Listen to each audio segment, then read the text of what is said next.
Actual सुबह जब मैं निकल रहा था तो बारिश की वजह से मैंने मैसेज करा दिया धीरेन्द्र सर को कि मैं नहीं आ पाऊँगा, लेकिन बारिश एक बैग खुल गई तो फिर मैं आपका केमिस्ट्री क्लास कल से जहाँ छोड़े वहीं इससे आगे पढ़ा रहे हैं। आपको मैंने इलेक्ट्रोफिलिक सब्स्टिट्यूशन रिएक्शन एक्सप्लेन कर रहा था। तो इलेक्ट्रोफिलिक सब्स्टिट्यूशन रिएक्शन में बेसिकली जो एक्सप्लेनेशन था वो आप देखें, इलेक्ट्रोफिलिक सब्स्टिट्यूशन रिएक्शन, इस रिएक्शन में मैंने आपको एक्सप्लेन किया था क्लोरीनेशन के बारे में। क्लोरीनेशन मैंने बताया था। दूसरा टॉपिक मेरा था नाइट्रेशन, तीसरा है सल्फोनेशन, और फोर्थ है फ्रीडल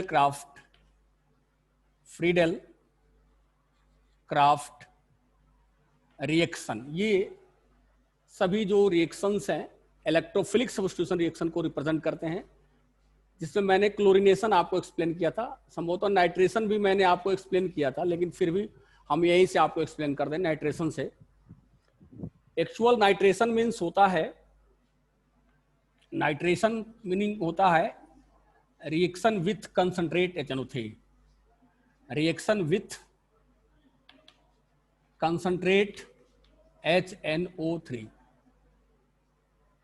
माने एरिल हैलाइड का हम कंसंट्रेट HNO3 के साथ रिएक्शन कराते हैं। जैसे मेरे पास क्लोरोबेंजीन है और इस क्लोरोबेंजीन का जब रिएक्शन हम कंसंट्रेट HNO3 से कराते हैं इन प्रेजेंस ऑफ कंसंट्रेट H2SO4, तो जो मुझे प्रोडक्ट मिलता है आर्थो पैरा प्रोडक्ट फॉर्म होता है ClNO2, और एक प्रोडक्ट ये बनता है आपका ClNO2, 1 chloro 2 nitro benzene, 1 chloro 4 nitro benzene. ये आर्थो प्रोडक्ट है और ये क्या है, पैरा प्रोडक्ट है। ये मेजर प्रोडक्ट होता है और ये क्या होता है, माइनर होता है। ठीक है, मैंने इसमें एक चीज एक्सप्लेन किया था कि इसमें सबसे पहले generation of electrophile, generation of electrophile है, ये लेविस एसिड का काम करता है। ये लेविस एसिड है, ये प्रोटॉन डोनर होता है। एक्चुअल क्या है, इलेक्ट्रोफाइल कैसे जनरेट होते हैं आपको पता है कि ये लेविस एसिड है तो ये प्रोटॉन डोनर होगा, और H2SO4 का लेविस डॉट स्ट्रक्चर आप बनाएंगे तो HOS double bond O OH होता है। ये यहाँ से निकल जाएगा तो H+ निकल जाता है यहाँ से, और प्लस, और ये चीजें मिलकर के हम लिख सकते हैं HSO4- लिख सकते हैं। ये अब हम HNO3 को HNO3 प्रोटॉन एक्सेप्टर, यहाँ से नाइट्रोनियम आयन का फॉर्मेशन होगा, NO2 प्लस इलेक्ट्रोफाइल जनरेट होगी, यहाँ से इलेक्ट्रोफाइल जनरेट होगा। कैसे होगा आपको बताए थे हम, O double bond N double bond O single bond O और ये H, HNO3। अब ये आकर चीज यहाँ पर स्टेकल हो जाएगी, मिल जाएगी, तो बनेगा O double bond N double bond O positive H और H। फिर ये चीज यहाँ शिफ्ट कर जाएगा तो ये बन जाएगा NO2 plus nitro, electrophile generate हो गया। ये क्या है, इलेक्ट्रोफाइल है, अब प्लस H2O। अब यही इलेक्ट्रोफाइल बेंजीन रिंग के आर्थो और पैरा पोजीशन पे क्या करता है, अटैक करता है। इस तरह से जो प्रोडक्ट मिलता है नाइट्रेशन से मिलता है। पहले इलेक्ट्रोफाइल को हम जनरेट कराते हैं, तो हम ये देखते हैं कि इसमें इलेक्ट्रोफाइल है क्या। इसके बाद हम बात कर लेते हैं सल्फोनेशन की। इसकी बात करेंगे हम लोग सल्फोनेशन। कल मैंने ये बताया था नाइट्रेशन, अब हम बात करेंगे सल्फोनेशन की। तो व्हाट इज सल्फोनेशन? सल्फोनेशन का मतलब होता है reaction with concentrate sulphuric acid. तो सल्फोनेशन में देखिए, sulphonation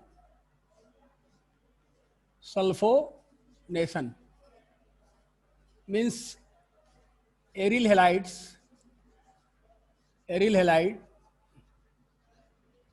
react with concentrate H2SO4 to form para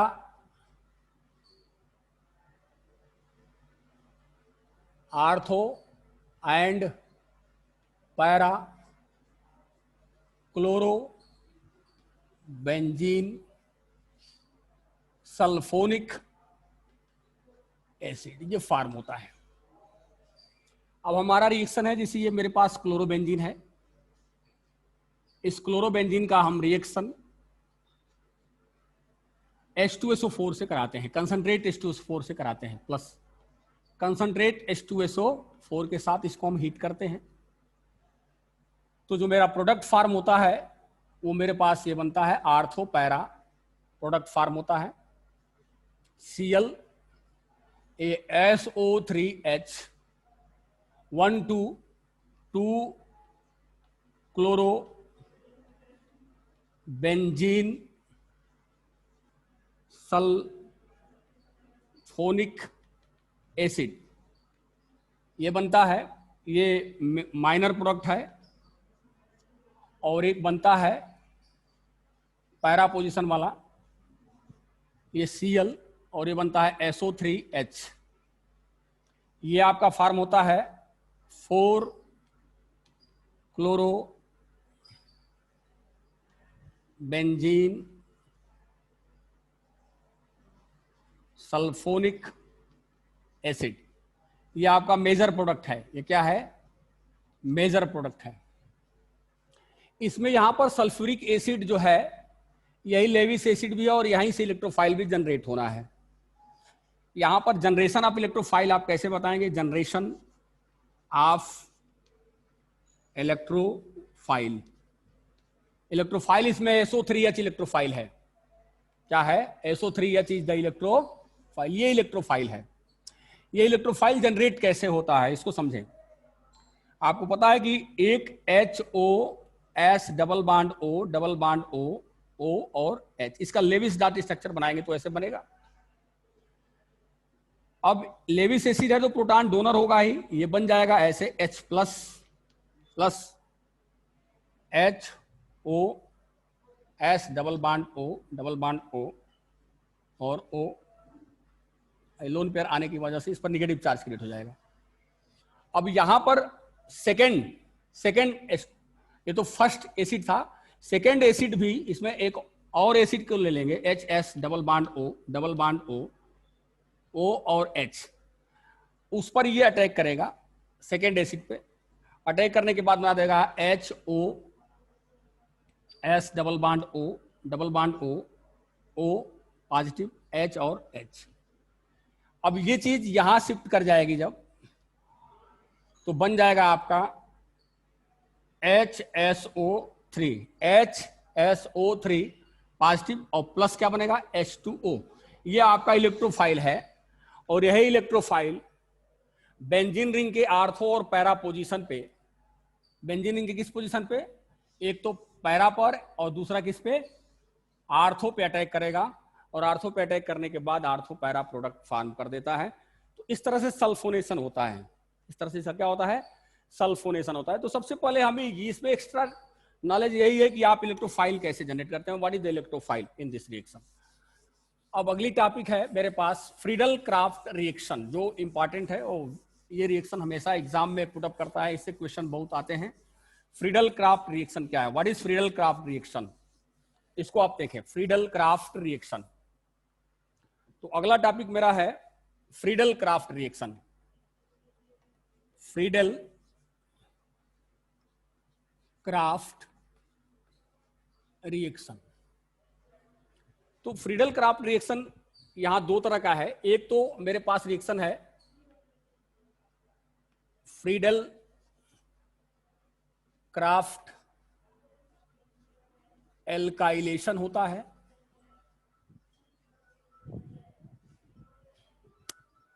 और दूसरा होता है मेरे पास फ्रीडल क्राफ्ट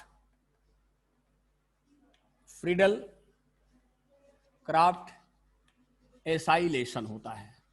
ये दो तरह का रिएक्शन हमें पढ़ना है, एक तो फ्रीडल क्राफ्ट एल्काइलेशन और एक फ्रीडल क्राफ्ट एसाइलेशन। तो what is Friedel craft alkylation? ये क्या है? फ्रीडल क्राफ्ट एल्काइलेशन किसे कहते हैं? इसको देखिए, Friedel craft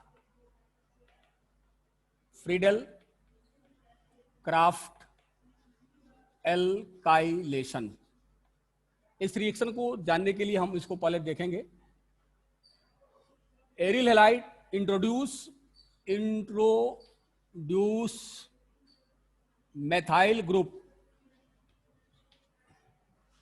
in benzene ring is called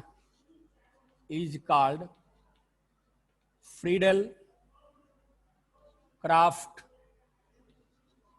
alkylation.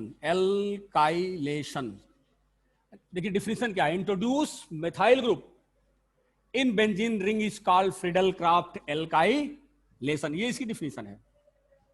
मैंने लिखा introduce CS3 group in benzene ring is called Friedel Crafts alkylation. यहां अगर आप ध्यान से देखेंगे तो मेरे पास रिएक्शन कैसे होता है, जो एरिल हैलाइड्स है, इस एरिल हैलाइड्स का जो रिएक्शन है हम किसके साथ कराते हैं? RX के साथ कराते हैं, एल्किल हैलाइड के साथ कराते हैं। जब RX के साथ कराते हैं, ठीक है, इन प्रेजेंस ऑफ एनहाइड्रस AlCl3, तो यहां से R ग्रुप इसमें इंट्रोड्यूस हो जाता है। कहने का मतलब यह है कि X के साथ R ग्रुप इंट्रोड्यूस हो जाएगा, और ये X तो है ही है, R यहां पे मिलेगा, या नहीं तो फिर R कहां मिलेगा? यहां इंट्रोड्यूस हो सकता है, आर्थो या पैरा पर इंट्रोड्यूस हो सकता है। ये चीजें हैं X और ये R। तो इसको बोलते हैं फ्रीडल-क्राफ्ट एल्काइलेशन। अब एल्काइलेशन का मतलब देखिए, जैसे मेरे पास अगर ये ऐसे है, ये Cl है, और हम ले लिए CS3Cl ले लिए, और एनहाइड्रस AlCl3 से रिएक्शन कराते हैं, एनहाइड्रस AlCl3 प्रेजेंस होता है, तो यहां पर ये CS3 ग्रुप यहां ऐड हुआ, और ये Cl और ये CS3, आर्थो प्रोडक्ट, और एक क्या प्रोडक्ट मिलेगा मेरे पास? ये पैरा प्रोडक्ट मिलेगा, ये Cl और ये Cl।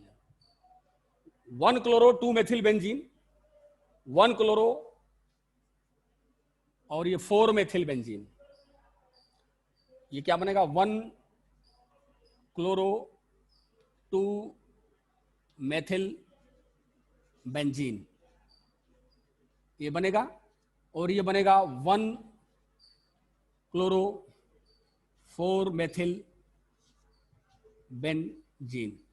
तो इस तरह से introduce CS3 group in benzene ring is called Friedel Crafts alkylation. और due to Friedel Crafts alkylation, ortho and para product is form. This product is known as, IUPAC name of this product is 1 chloro 2 methyl benzene, and IUPAC name of this product is 1 chloro 4 methyl benzene। Mechanism वही है, इसमें भी electrophile generate होगा। अगर हम ध्यान से देखें तो इसके भी मैकेनिज्म में वही काम करना है, यहां भी वही चीज जनरेट होनी है।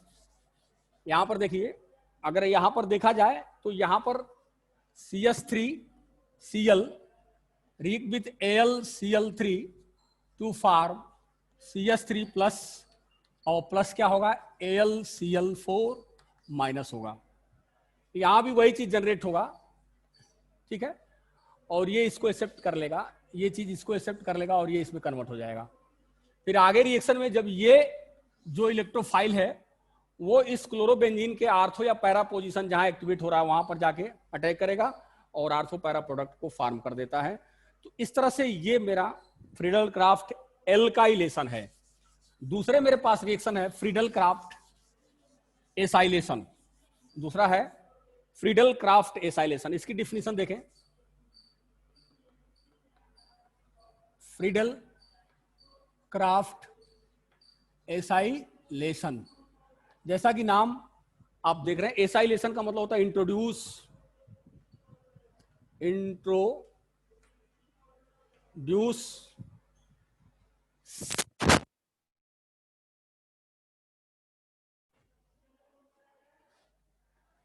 Introduce CH3CO group in benzene ring is called Friedel-Crafts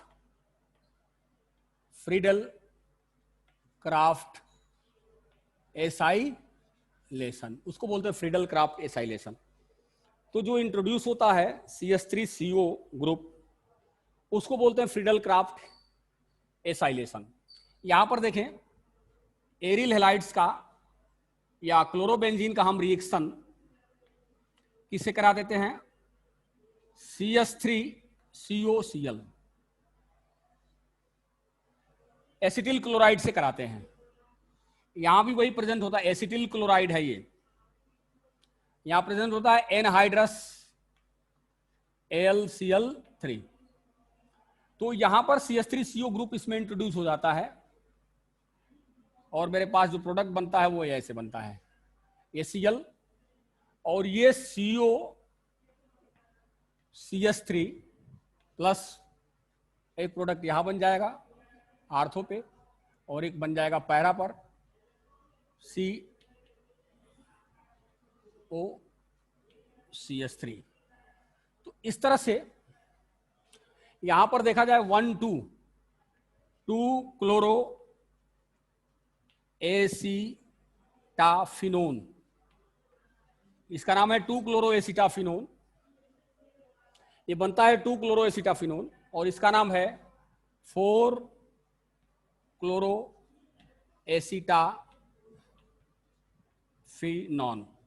तो इस तरह से फ्रीडल-क्राफ्ट इस रिएक्शन को बोलते हैं acylation. Introduce CH3CO group in benzene ring is called Friedel Crafts acylation. Friedel Crafts acylation, और due to Friedel Crafts acylation 2 product is form, 2 chloro acetophenone and 4 chloro acetophenone is form. ठीक है, आगे रिएक्शन देखिए। रिएक्शन, अब लास्ट रिएक्शन बच रहा है इस एरिल हैलाइड्स का, उसके बाद ये लेसन फिनिश हो जाएगा और आपको कुछ इंपॉर्टेंट हम टिप्स बताएंगे जिससे आपको बेनिफिट होगा।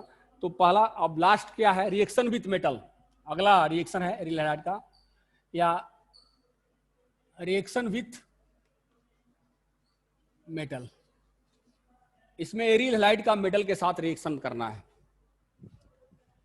तो एरिल हैलाइड के रिएक्शन के साथ मेटल करने के बाद हमें 2 रिएक्शन मिलता है। पहले रिएक्शन को बोलते हैं बूट्स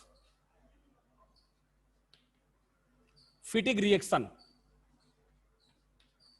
फिटिग रिएक्शन, ये बूट फिटिग रिएक्शन क्या है? तो इस रिएक्शन में क्या है? Aryl halide react with alkyl halides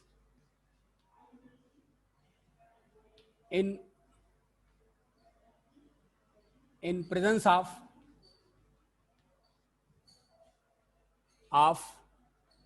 dry ether to form, in presence of dry ether, इसको बोलते हैं बूट फिटिग रिएक्शन। बूट रिएक्शन में क्या होता है? जो एरिल हैलाइड्स हम लेते हैं, जैसे मेरे पास ये एरिल हैलाइड्स है, सपोज करें कि मेरे पास क्लोरोबेंजीन ही है और इसका रिएक्शन जो है सोडियम के प्रेजेंस में, मेटल है इसमें, रिएक्शन विथ मेटल, और एल्किल हैलाइड CH3Cl के साथ कराते हैं। तो इसको जरा ऐसे करके Cl CH3 लिख देते हैं हम, इसके साथ कराते हैं। तो यहां से ये चीजें निकल जाती है।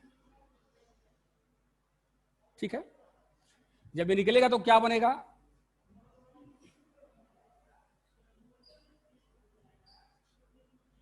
CH3 और क्या बन जाएगा? 2NaCl।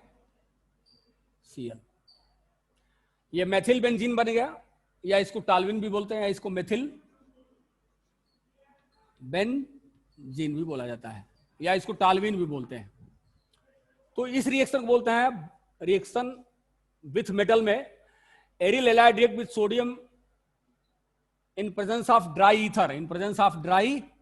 ether to form methylbenzene. This reaction is called Bode-Fittig reaction. Bode-Fittig reaction मतलब इसमें एक एरिल हैलाइड लेंगे और एक एल्किल हैलाइड लेंगे, इसका सोडियम के साथ रिएक्शन कराएंगे। जैसे बोट्स रिएक्शन होता है, फिटिक इसलिए कि इसमें एरिल हैलाइड लेते, तो अगर दोनों एल्किल हैलाइड लेते तो उसको बोट्स रिएक्शन बोलते, लेकिन इसमें हम क्या ले लेते हैं, एरिल हैलाइड और एक एल्किल हैलाइड ले लेते हैं। एक क्या लेते हैं, एल्किल हैलाइड्स ले लेते हैं और एक एरिल हैलाइड ले लेते हैं, एरिल हैलाइड ले लेते हैं। ये रिएक्शन होता है। जो दूसरा रिएक्शन है केवल फिटिक रिएक्शन है, फिटिक रिएक्शन। इस रिएक्शन में क्या होता है, aryl halide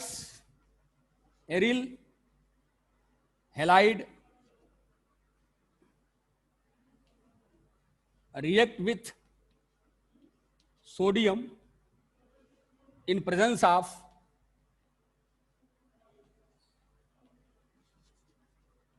dry ether to form diphenyl या बाइफेनिल भी लिख सकते हैं, डाइफेनिल या बाइफेनिल।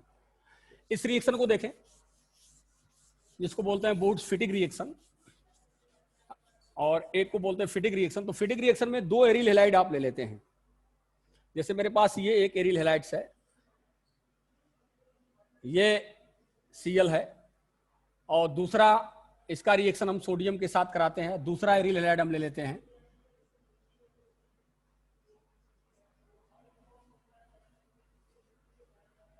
और ये दूसरा एरिल हैलाइड है, ठीक है। और इसका रिएक्शन हम सोडियम के साथ कराते हैं इन प्रेजेंस ऑफ ड्राई ईथर। क्या लेते हैं, ड्राई ईथर ले लेते हैं। तो यहां से ये चीजें निकल जाती है, ये चीज निकल जाएगी। जब इतनी चीज निकल जाएगी तो मेरे पास ये दोनों कंबाइन हो जाएगा, ये चीज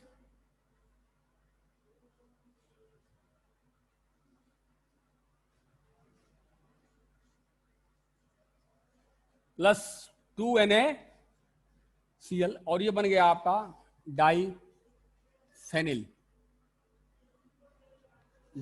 बन गया, या इसको बाइफेनिल भी कहते हैं। तो इस तरह से हम रिएक्शन कराते हैं। इस रिएक्शन को बोलते हैं फिटिक रिएक्शन, ओनली फिटिक रिएक्शन। तो ये सब नेम रिएक्शन है जिसको आपको जानना है। तो बेसिकली हम समझ रहे हैं कि आपका ये चैप्टर जो है फिनिश हो गया, और इस चैप्टर में केवल आपको रिवीजन करना है जितना मैंने आपको रिएक्शन था। देखिए पॉली हैलोजन कंपाउंड आपके सिलेबस से रिड्यूस कर दिया गया है। जो पॉली हैलोजन कंपाउंड है जिसमें फ्रेयान है, डीडीटी है, टेट्राक्लोरोबेंजीन है, ट्राइक्लोरोबेंजीन है, ये सब, या डाइक्लोरोबेंजीन है, ये सारी चीजें जो है आपके सिलेबस से रिड्यूस कर दी गई हैं। 30% रिड्यूस द सिलेबस में ये आता है जो आपको नहीं पढ़ना है। तो जितना सिलेबस में था वो मैंने आपको एक्सप्लेन कर दिया। अब आपका प्रॉब्लम ये है कि आप जो है इसके एक्सरसाइज को करें, और एक्सरसाइज में जो भी प्रॉब्लम है अगर आपको नहीं आ रहा है तो आप हमें व्हाट्सअप करें। आपको जो भी प्रॉब्लम होगी हम व्हाट्सअप से आपको बता देंगे कि आपको क्या प्रॉब्लम है, उसको बताइए और हम उसको सॉल्व करके आपको भेज देंगे। इसके बाद इसमें कुछ इंपॉर्टेंट चीज़ें हैं। ये केमिस्ट्री ऐसी चीज़ है जिसको बार बार लिखना पड़ता है, क्योंकि जब तक आप बार बार रिपीट नहीं करेंगे ये आपको याद नहीं होगी। अब इसमें सबसे ज़्यादा इंपॉर्टेंट क्या होता है कि व्हाट हैपन और कन्वर्जन, ये दो चीजें हैं जो एग्जाम में हमेशा पूछता रहता है रिएक्शनों में, कि ये व्हाट हैपन, या इसको आप एक केमिकल को दूसरे केमिकल में आप कैसे कन्वर्ट करेंगे। तो कुछ आपके एनसीईआरटी में प्रॉब्लम है, उस प्रॉब्लम में से एक आध प्रॉब्लम हम आपको बता रहे हैं। जैसे कि अगर पूछ देता है, एक दो प्रॉब्लम मैं सॉल्व करा दूं, कन्वर्जन का एक दो और व्हाट हैपन का एक दो प्रॉब्लम हम आपको दिखा रहे हैं। जैसे व्हाट हैपन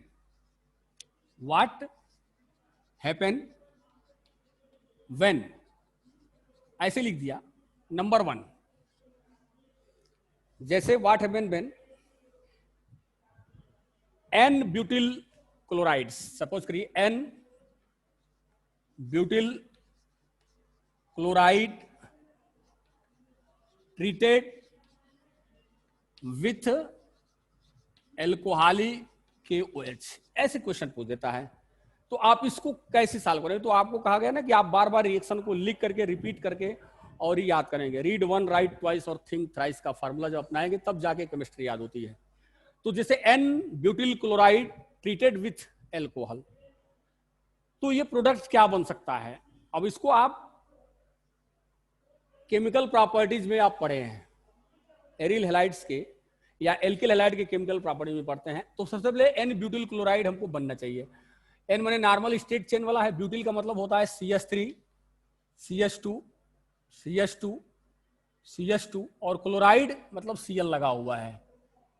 ये मेरे पास हो गया n butyl chloride, n butyl chloride हुआ ना। इसको कर रहा है ट्रीटेड विथ एल्कोहलिक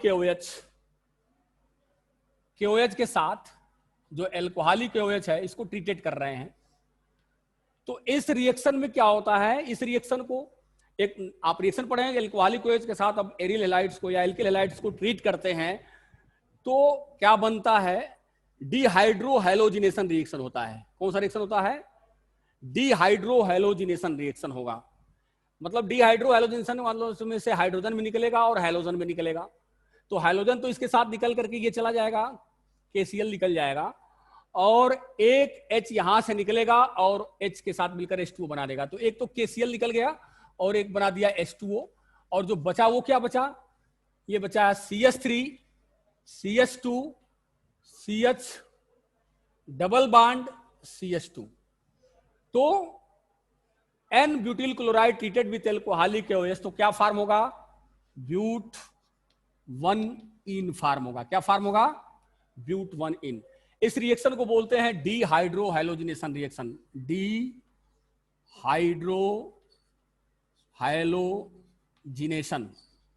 तो आपको ये रिएक्शन याद होना चाहिए। What is dehydrohalogenation reaction? Removal of halogen and hydrogen from alkyl halides in presence of alcoholic KOH to form alkene. This reaction is called dehydrohalogenation reaction. So what happens when N-butyl chloride treated with alcoholic KOH?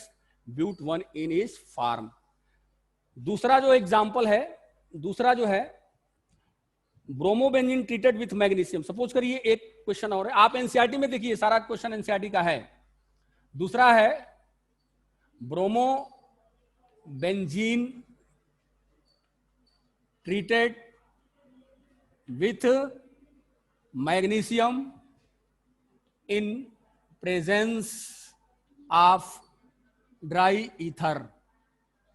तो आप सोच सकते हैं कि आपको बताया गया है कि ब्रोमोबेंजीन हो या एल्किल ब्रोमाइड्स हो, अगर उसको मैग्नीशियम के साथ, मेटल के साथ ड्राई ईथर के प्रेजेंस में हीट करते हैं तो ग्रिगनार्ड रिएजेंट फॉर्म होता है। क्या फॉर्म होता है?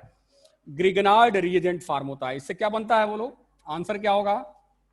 Grignard, Grignard reagent is form. वो क्या फॉर्म होगा? ब्रोमोबेंजीन। मैंने क्या लिया है? ब्रोमोबेंजीन ले लिया है। ये मेरे पास ब्रोमोबेंजीन है। इसका रिएक्शन आप मैग्नीशियम से कराते हैं, किसके साथ? ड्राई ईथर के साथ। ड्राई ईथर आप ले लेते हैं। तो जब ड्राई ईथर ले लेते हैं तो ये फेनिल मैग्नीशियम ब्रोमाइड प्राप्त होता है। क्या प्राप्त होता है? Phenyl magnesium bromide, phenyl magnesium bromides. ये इसको बोलते हैं ArMgBr। इसको बोलते हैं फेनिल मैग्नीशियम ब्रोमाइड फॉर्म हो जाता है। तो what happen when bromobenzene treated with magnesium in presence of dry ether? तो आप लिखिए कि phenyl magnesium bromide is form. अगला जो टॉपिक है, एक कन्वर्जन और बता रहे, इसके बाद आपको कन्वर्जन बता रहे हैं एक दो, जरा आप देखिएगा। इसके बाद एक्सरसाइज करिए, अगर नहीं आता है तो हमें व्हाट्सअप करिए, मैं आपको उसको सॉल्व करके बताऊंगा। अगला जो टॉपिक है, what happened when chlorobenzene is subjected to hydrolysis. Third, chlorobenzene is subjected to hydrolysis. तो क्या होगा? क्लोरोबेंजीन, इसका आंसर क्या होगा? क्लोरोबेंजीन को हाइड्रोलाइसिस कराते हैं। एक्वेटिक सोल्यूशन में NaOH के साथ हाइड्रोलिसिस, डाउस प्रोसेस आपको याद होगा, डाउस प्रोसेस मैंने आपको बताया था, डाउस प्रोसेस। इस डाउस प्रोसेस में क्या है, ये replacement of chlorine by hydroxyl group, replacement of chlorine, replacement of chlorine by OH group is called डाउस process. ये हम आपको बताए हैं, जरा ध्यान से देखिएगा। मेरे पास क्लोरोबेंजीन है, इस क्लोरोबेंजीन को कह रहा है सब्जेक्टेड टू हाइड्रोलिसिस, मतलब ये है, ये क्लोरोबेंजीन है और इसका reaction aquatic NaOH subjected to hydrolysis, hydrolysis हो रहा है, एक्वेटिक NaOH है और टेम्परेचर कितना है 673 केल्विन टेम्परेचर और 300 एटमॉस्फेरिक प्रेशर, ठीक है। और इसी का एसिडिफिकेशन भी कराते हैं, मैंने एसिडी 2 स्टेप में एक रिएक्शन कंप्लीट होता है, एक फिनॉक्साइड बनता है, बाद में जो है वो फिनाल में चेंज हो जाता है। तो ये बन जाएगा, डायरेक्ट रिएक्शन आपके एनसीईआरटी में प्रोसीड्स किया है और ये बन जाएगा OH फिनॉल। क्या बन गया? फिनॉल। तो ये सोचना है आपको, लिखना क्या है, chlorobenzene is subjected to hydrolysis, केवल ये लिख देना है कि क्लोरोबेंजीन का एक्वेटिक NaOH के साथ रिएक्शन कराते हैं हाई टेम्परेचर पे 300 एटमॉस्फेरिक प्रेशर पर, तो क्या बन जाता है? फिनॉल बन जाता है, डाउस प्रोसेस है। तो ये कन्वर्जन है, सॉरी आपका व्हाट हैपेन है। इस तरह से बहुत से क्वेश्चन एनसीईआरटी में दिया है जिसको आप सॉल्व करेंगे।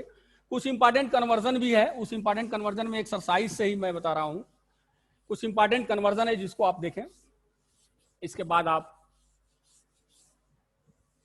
जो बताएंगे अब फिर आपको एक्सप्लेन करेंगे हम।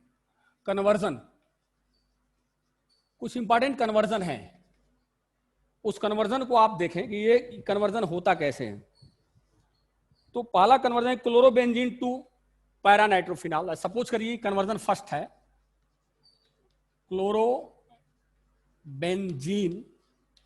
टू पैरा नाइट्रोफिनॉल, इसमें आपको ले जाना है,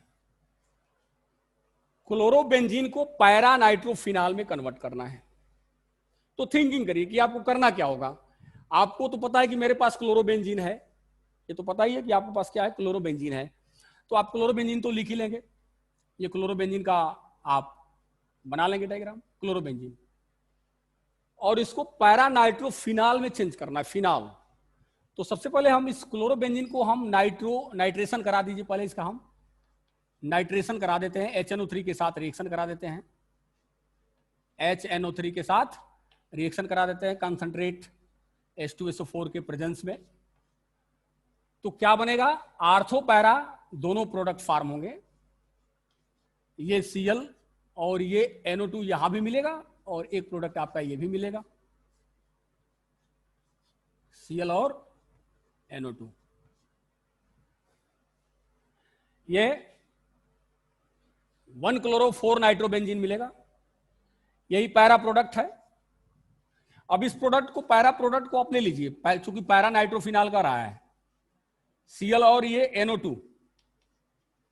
अब इस प्रोडक्ट को ले लीजिए और एनसीईआरटी में देखिए आपको लिखा है कि इसका NaOH के साथ रिएक्शन कराते हैं 443 केल्विन टेम्परेचर पे, और सेकेंडली इसका एसिडिफिकेशन करा देंगे तो ये चेंज हो जाएगा पैरा नाइट्रोफिनॉल में। इसमें चेंज हो जाएगा OH और ये NO2, और यही ना आपको बनाना है पैरा नाइट्रोफिनॉल। तो ये रिएक्शनों को याद रखना पड़ेगा, जब तक आप याद नहीं रखोगे बना नहीं पाओगे।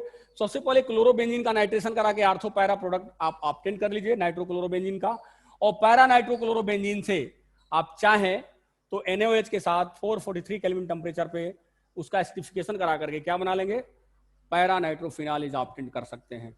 तो इस तरह से ये कन्वर्जन होता है। दूसरा कन्वर्जन ये कह रहा है, ये तो पहला हुआ, एक आध कन्वर्जन हम और आपको पता है, एनसीईआरटी देखिए आपका प्रॉब्लम एक्सरसाइज के प्रॉब्लम में होगा 10.22 वाले में होगा, 10.2 10.19।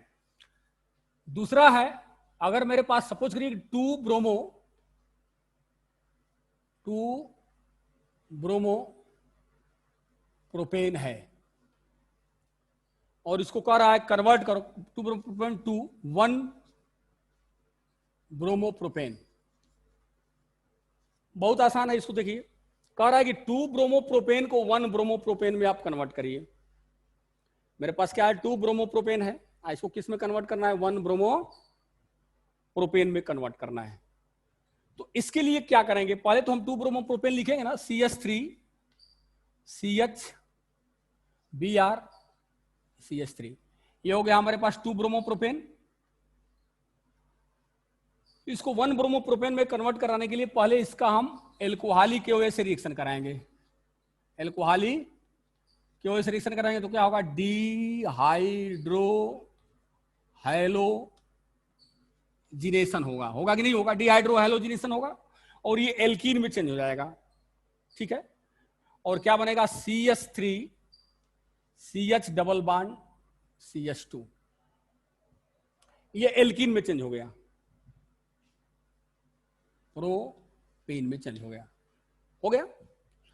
अब ये जब एल्कीन में चेंज हो गया तो इसको बदलना है 1 ब्रोमो प्रोपेन में।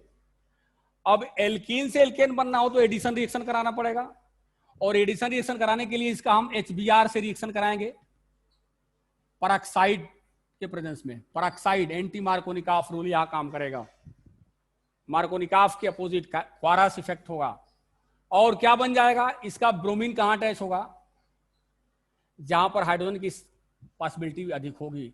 एंटी मार्कोनिकॉफ रूल ये बताता है कि most negative part of addendum attach with those carbon atom which have maximum number of hydrogen atom, यानी Br यहां अटैच हो जाएगा। तो ये एंटी मार्कोनिकॉफ रूल होगा। अब इसके बाद ये क्या बन जाएगा, जब ये अटैचमेंट होगा तो CH3 CH, और ये H यहां अटैच होगा CH2, और ये CH2 हो ही जाएगा, और ये क्या हो गया Br। अब ये बताइए 1 ब्रोमो प्रोपेन, ये हुआ कि नहीं हुआ। तो आप देखें कितना इजी है, 2 ब्रोमो प्रोपेन से 1 ब्रोमो प्रोपेन बनाना है, तो आपको थिंकिंग रखना पड़ेगा कि 1 ब्रोमो प्रोपेन आप लिख लें, 1 ब्रोमो प्रोपेन का एल्कोहलिक KOH से रिएक्शन करा के डिहाइड्रो हैलोजिनेशन करा करके प्रोपीन में कन्वर्ट कर दीजिए, और उसी प्रोपीन का एडिशन रिएक्शन कराइए HBr के साथ। HBr के साथ जब रिएक्शन कराएंगे परऑक्साइड इफेक्ट होगा, क्वारस इफेक्ट होगा, एंटी मार्कोनिकॉफ रूल काम करेगा, और 1 ब्रोमो प्रोपेन फॉर्म हो जाएगा। उसी तरह से एक लास्ट कन्वर्जन हम आपको बता रहे हैं, उसके बाद मीटिंग हम समाप्त करेंगे। लास्ट कन्वर्जन आप देखिए, लास्ट कन्वर्जन ये है tert butyl bromide, tert butyl bromide to isobutyl bromide, इसको बनाना है आपको। टर्सरी ब्यूटिल ब्रोमाइड से आइसो ब्यूटिल ब्रोमाइड बनाना है। ठीक वही रिएक्शन जो आगे किए हैं, इसके पहले वाले की वही चीज यहां भी होगा। टर्सरी ब्यूटिल ब्रोमाइड बनाना है तो CH3 और ये क्या होगा, Br ना होगा, ये हो गया टर्ट ब्यूटिल ब्रोमाइड, इसका नाम है टर्ट ब्यूटिल ब्रोमाइड।